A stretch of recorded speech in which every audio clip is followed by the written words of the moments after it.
काय असं ओकेजन आहे का त्याचं? जसं आपल्याकडे काही ठराविक क्षणी आता लावणी म्हणा किंवा हे ठराविक ठिकाणी केलं जातात.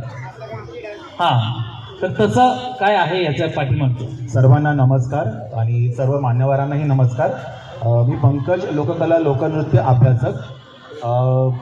बिहू नृत्य तर हल्ली तिकडे आसामला अनेक ओकेजनमध्ये हल्ली करतात, परंतु पूर्वी बिहू नववर्षाच्या स्वागताला करायचे आणि ते आता सुरू झालेलं आहे. म्हणजे वसंत ऋतूचं आगमन होतं त्यावेळेस बिहू नृत्य हे केलं जातं. अनेक उत्सवामध्ये करतात. जसं आपण शेतकरी लोक शेतीवर गेल्यानंतर कामं करतो, कामं करून झाल्यानंतर थोडा विश्राम किंवा विरंगुळा म्हणून आपण नृत्य करतो, शेतकरी नृत्य. तसं ते बिहू नृत्य तिथे हळूहळू डेव्हलप होत गेलं आणि हल्ली ते प्रत्येक उत्सवामध्ये केलं जातं बिहू नृत्य. क्या बात आहे. आणि खरोखर पंकज सर ज्या पद्धतीची मेहनत आपल्या ठाणे जिल्ह्यामध्ये नव्हे तर संपूर्ण महाराष्ट्रभर फिरून अनेक विद्यार्थ्यांना ते घडवत आहेत.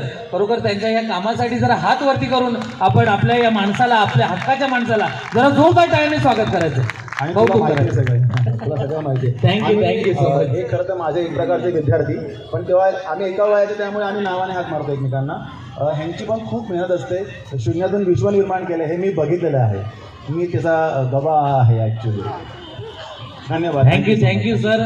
अशीच उदयोन्मुख पिढी तुमच्या हातून घडो हीच तुम्हाला शुभेच्छा. धन्यवाद.